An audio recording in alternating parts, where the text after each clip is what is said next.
Most Land Rover buyers stare at Defenders and Range Rover Classics, while 15 genuinely undervalued models quietly build momentum right under their nose. Wait too long and the clean, documented examples disappear first, leaving only the neglected ones behind. Here are the 15 undervalued Land Rovers worth watching in 2026. Number 15 is the cheapest way in. Number 15. Freelander 1 TD4, manual 3-door. The original Freelander got mocked for years, dismissed as the soft, unserious Land Rover that real enthusiasts ignored. That reputation is precisely why it belongs at the bottom of this list, and precisely why it deserves a second look. This was Land Rover's first compact SUV, and it became genuinely important for the brand's survival during a difficult era.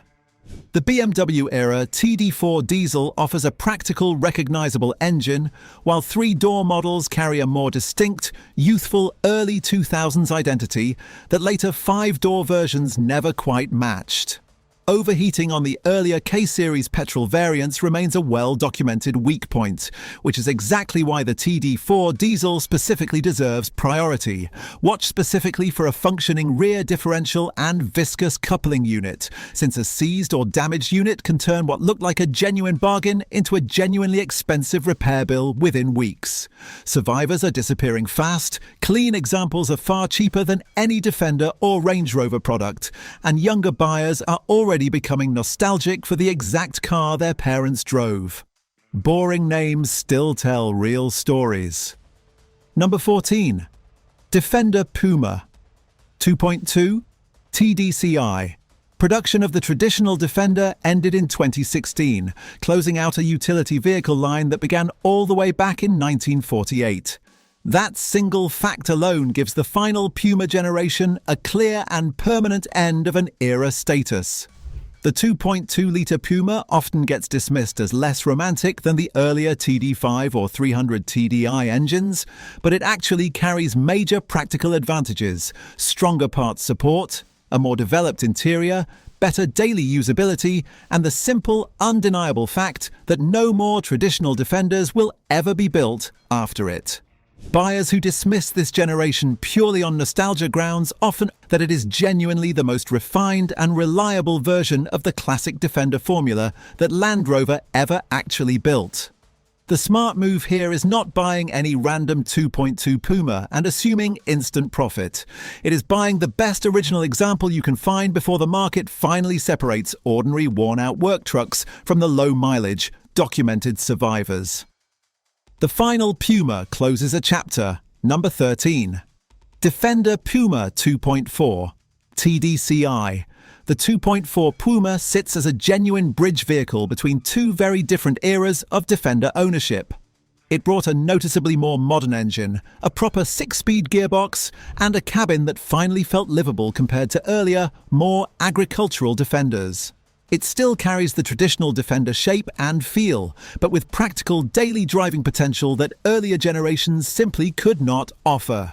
This generation already sits meaningfully above the earlier Defenders in recent market data. And while that means it is genuinely not cheap anymore, well-kept standard examples may become even more desirable as the final classic-style Defenders slowly disappear from everyday use entirely. Bridge vehicles rarely get the credit. Number 12. Defender 110 300 TDI Utility or County. The 110 Defender often gets overlooked next to the short wheelbase 90, which carries most of the immediate lifestyle appeal and social media attention. But the 110 has something the 90 simply cannot offer: a genuinely larger community of real users, overlanders, families, photographers, rural owners, and expedition builders who actually need the extra space every single day. That practical working truck reputation actually protects the 110 from the same wild speculative pricing swings that have hit the flashier short wheelbase models over the past few years. Genuine expedition operators and long-term overlanders consistently favor the 110 specifically because the extra length translates directly into usable storage for fuel, water, and recovery gear on genuinely remote routes. A clean, lightly modified county or utility spec 110 can become steadily more valuable as buyers grow tired of wildly exaggerated rest-a-mod pricing and start searching instead for authentic, usable, original trucks that were actually built to work. Let me say one thing, and then I will not bring it up again. I have gathered these secrets and much more in a book over everythinglandrover.com. If you want it, it's in the comments and on the right side of the screen. That's all. Let's us go further with the video. Number 11. Defender 9300 TDI imported under the 25-year rule. For American buyers specifically, imported 300 TDI Defenders represent the most realistic route into genuine classic Defender ownership without spending true NAS Defender money. And the gap between these two categories is genuinely enormous. Imported 300 TDI models have recently traded in a broad range from around $22,000 up to $45,000, while North American specification Defender 90 models commonly reach $60,000 to $175,000, or considerably more. Exceptional NAS examples have already surpassed $200,000 at auction. That price gap alone gives the 300 TDI genuine appeal, but the critical caveat is legality and paperwork. Import rules, correct title documentation, chassis identity, and verified 25-year eligibility are all absolutely essential before any money changes hands. Import paperwork makes or breaks value. Number 10. Defender 110 TD5 Station Wagon. The 110 is consistently more practical than a Defender 90, offering meaningfully better passenger space, more usable cargo room, and genuinely stronger expedition appeal for buyers who actually plan to travel long distances in these trucks. It could easily remain undervalued relative to the expensive short-wheelbase lifestyle Defenders that dominate social media, precisely because serious users increasingly want a usable family and travel vehicle, not simply a fashionable weekend toy parked outside a coffee shop. Families who actually load these trucks with gear and children for real trips consistently report that the extra wheelbase transforms the ownership experience in ways a short wheelbase model genuinely cannot replicate. One important caution belongs here. Traditional Defenders as a broader category have genuinely cooled in recent market data, so this specific pick should be positioned as a quality buy opportunity rather than any kind of guaranteed quick profit flip. Bigger bodies serve real travelers better. Number 9. Defender 90 TD5. The TD5 powered Defender 90 stands out as a particularly strong enthusiast candidate within this entire list. It sits precisely between the older, more agricultural 200 and 300 TDI Defender generations on one side and the later, more modern Ford Puma era on the other. The TD5 has built a genuinely loyal following over the years, thanks to its distinctive engine sound, electronic unit injectors, and real, unmistakable period character that later generations simply do not replicate. Owners who genuinely understand this specific engine tend to defend it fiercely against critics who only repeat second-hand horror stories about early reliability issues that proper maintenance largely resolved decades ago. It remains recognizably old school in every meaningful way, yet noticeably more usable day-to-day than the earlier, rougher Defender generations that preceded it. That engine badge splits every room. Number 8. Range Rover Classic Diesel, 200 TDI or 300 TDI. Classic V8-powered Range Rovers naturally attract the romance-focused buyers, the ones chasing engine notes and horsepower figures above everything else. A properly sorted 200 TDI or 300 TDI appeals instead to the enthusiast who genuinely wants to actually cover real distance in comfort. These specific diesel variants offer noticeably better long-range fuel economy, considerably stronger overlanding credibility, and a steadily growing appreciation among collectors for original, honest diesels rather than flashy V8 rest-a-mods. This shift mirrors what happened across the wider classic SUV market over the past decade, where original mechanical honesty steadily began commanding real premiums over cosmetically impressive but heavily modified alternatives. You still get the exact same classic body shape and unmistakable silhouette, just wrapped around genuinely practical, real-world usability that the V8 models were never actually designed around in the first place. Diesel devotion beats V8 romance. Number 7. Range Rover Classic Vogue SE 1992 to 1995. Range Rover Classics are not exactly undiscovered at this point, but the vast majority of buyers specifically chase early two-door cars, limited editions, or heavily restored V8 examples, and that narrow focus leaves the later Vogue SE models genuinely overlooked in comparison. A late Vogue SE actually offers the final, most developed version of the original Range Rover, meaningfully better everyday usability than the earliest examples, genuine period-correct luxury, and strong underlying heritage value. One example documented at auction in recent months sold for well over $23,000, while a similar four-door Vogue was listed with a current bid closer to $15,000, a spread that shows just how dramatically condition, specification, and buyer confidence still shape this particular market. Recent data shows this specific segment has actually cooled, which does not guarantee any kind of rebound. But it is a clear reminder that buying real quality during a market correction is consistently smarter than simply chasing hype at the absolute peak. Later Range Rovers get overlooked constantly. Number 6. Range Rover L322 24.4 TDV8.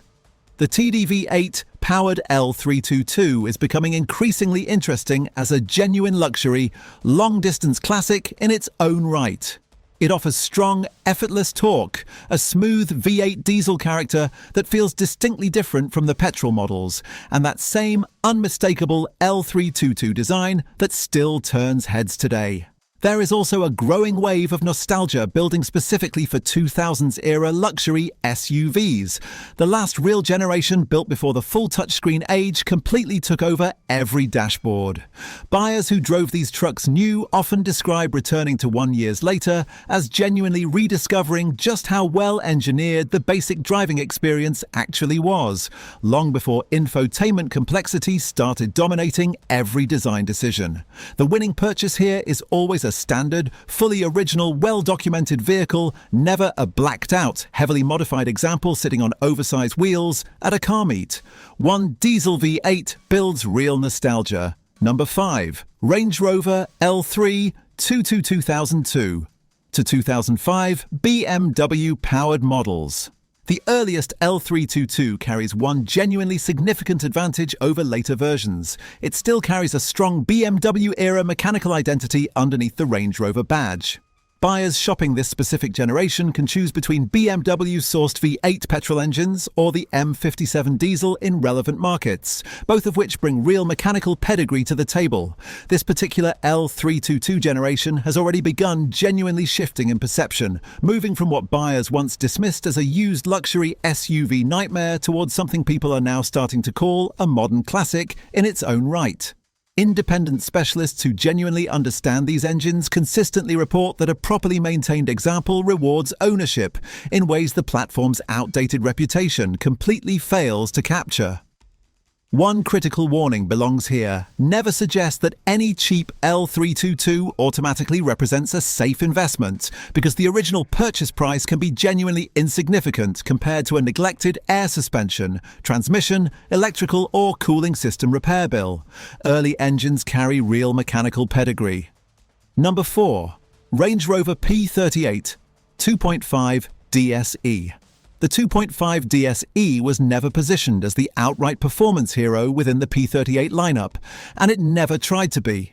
But it carries one specific, genuine advantage over its V8 siblings. It represents an old-school, long-distance diesel Range Rover that can be noticeably more economical and considerably less intimidating to actually own and run day to day.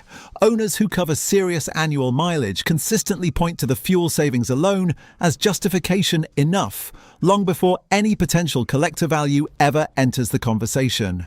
It stands out as an especially interesting collector candidate for European market buyers specifically, since it combines the P38's genuinely distinctive design with an era-correct diesel identity that many buyers actively want but rarely find in good original condition. Economy sometimes beats raw horsepower entirely. Number 3. Range Rover P38 4.6 HSE. The P38 remains one of the single most misunderstood Range Rovers ever produced, held back for years by genuine fear surrounding its air suspension, its electronics, its heater core, and its V8 cooling system reputation. And yet, it was actually the last Range Rover to offer a truly classic analog luxury feel before BMW-era electronics arrived, followed shortly afterward by the full modern luxury SUV explosion that changed everything. It is recognizably a genuine Range Rover, not simply a large, anonymous SUV wearing a badge, complete with a unique interior and a genuinely tall glasshouse that later generations never fully replicated.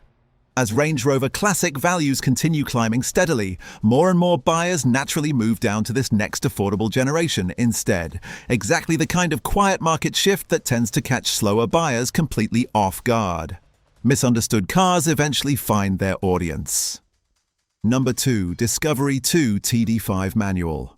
The Discovery 2 is genuinely not universally loved, held back specifically by its complex electronics, its ACE suspension system, its air suspension, and the well-known maintenance concerns tied directly to the TD5 engine itself. But collectors consistently begin appreciating cars like this only after they finally cross the line from simply being an old used vehicle into becoming a genuine survivor from a rapidly disappearing era. The TD5 itself stands as a genuine landmark Land Rover engine, and this generation represents one of the very last traditional live-axle, body-on-frame Land Rovers the company ever built. A good Discovery 2 is not cheap because it is perfect. It is undervalued specifically because most buyers remain genuinely afraid of the bad ones, and that fear keeps prices artificially low for the properly sorted examples. A manual gearbox specifically makes any given example noticeably rarer and considerably more enthusiast-focused, and it remains meaningfully more usable and refined day to day than the earlier Discovery 1 that came directly before it. This next Discovery proves the trend. Number 1. Discovery 1, especially manual and V8 examples. The original Discovery has been dismissed for years as nothing more than the cheap Range Rover, and that exact dismissal is precisely why it represents the single strongest opportunity on this entire list. It genuinely shares its underpinnings with the Range Rover Classic, rides on a proper ladder frame chassis, wears a distinctive stepped roof silhouette that remains instantly recognizable today, and delivers a real, functional off-road system, all wrapped inside practical seating and an iconic 1990s design. Its price sits meaningfully lower than an equivalent Range Rover Classic or Defender, making it genuinely accessible to buyers who feel priced out of everything else on this list. Here is the detail that actually separates this pick from every other entry. Recent market data shows the Discovery 1 was the only classic Land Rover family tracked that posted a genuinely positive quarterly trend, moving upward while nearly every comparable Land Rover segment around it was actively cooling or correcting downward.